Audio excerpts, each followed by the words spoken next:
Good afternoon and welcome to WeFM's 3 p.m. news. I am your presenter, Rajiv Providence.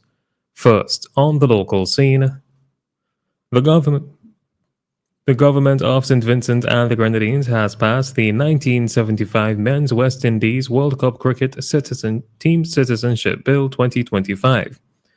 The bill passed Monday night in Parliament grants honorary Vincentian citizenship to members of the legendary West Indies team that won the inaugural Cricket World Cup in England.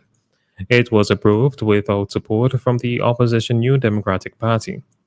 The legislation celebrates the team's historic victory at Lord's in 1975, where they defeated Australia by 17 runs under the captaincy of Clive Lloyd, with standout performances from Viv Richards, Andy Roberts, and Gordon Greenidge. The bill honors their lasting impact on West Indies cricket and Caribbean unity. The Ministry of Health, Wellness and the Environment will host a week-long eye care initiative from Monday, August 4th to Friday, August 8th, 2025. From Monday to Thursday, services will be available at St. Joseph's Convent Secondary School in Kingstown, and on Friday, August 8th, the venue shifts to Sandals St. Vincent Ballroom in Bookament. Each day runs from 9 a.m. to 3 p.m. Vincentians can access comprehensive eye testing, free prescription glasses, laser treatment for diabetic retinopathy, and screenings for diabetes and hypertension, all at no cost. No registration is needed. Services will be provided on a first-come, first-served basis, with priority given to elderly, differently abled, pregnant women, and children under 5. The ministry says this effort is part of its ongoing commitment to improving public health and ensuring equitable access to essential eye care. Still on the local scene, a 36-year-old laborer of Kingstown, Kyron Bess, has been charged with wounding and assault following 2 separate incidents earlier this month. Police say Bess allegedly stabbed a 59-year-old man in the face with a knife on July 13th, and later assaulted another man on July 25th by striking him in the face. The offenses occurred in Kingstown. Bess appeared before the family court on July 28th and pleaded not guilty. He was granted $3,000 bail with one surety, ordered to stay away from the complainant, and to report weekly to the Central Police Station. Stop notices have been issued at all ports of entry, and the case has been transferred to the Kingstown Magistrate Court for September 18, 2025.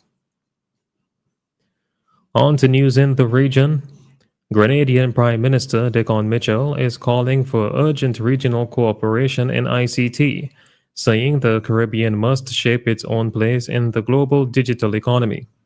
Speaking at the 40th Annual Canto Conference in the Bahamas, Mitchell, CARICOM's lead head of government on ICT, outlined 6 regional priorities, including spectrum harmonization, cross-border digital ID, regional cloud systems, and cybersecurity. He warned against passive adoption of foreign tech and called for cost-effective, sovereign digital strategies. Mitchell also urged private sector partners to go beyond the service delivery and support policy, investment, and digital inclusion.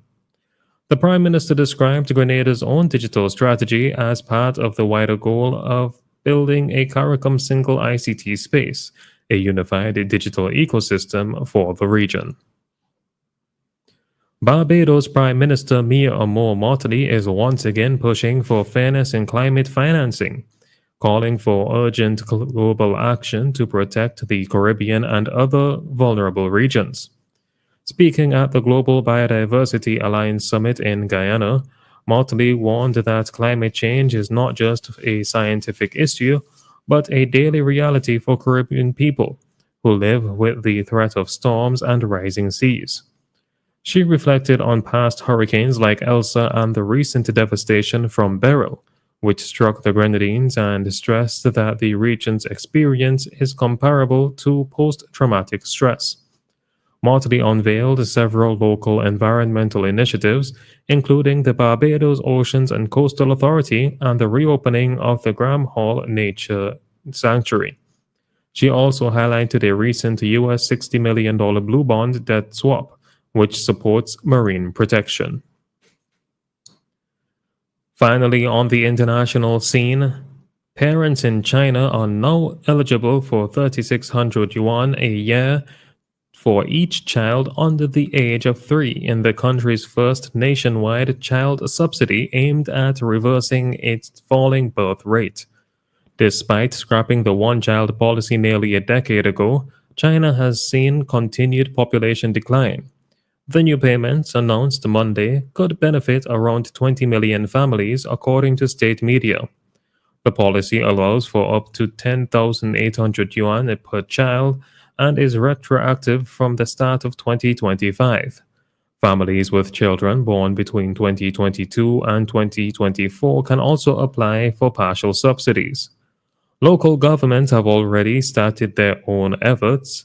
In Heta, couples with 3 or more children can get up to 100,000 yuan per baby. In Shenyang, families can receive 500 yuan a month for a child under 3. Last week, Beijing also urged the local authorities to plan for free preschool education. With an aging population and rising costs, averaging over $75,000 to raise a child to age 17, China faces a looming demographic crisis, despite recording a slight rise in births last year. This has been WeFM's 3 p.m. News. I have been your presenter, Rajiv Providence. Join us again at 5:30 for WeFM's Evening News, and we thank you for listening. WeFM 99.9, home of quality programming. A source of reliable news and information. Home of legendary voices and music. WeFM 99.9, the clean fresh sound. Visit us online at www.999wefm.com or call 457-9994. WeFM 99.9, the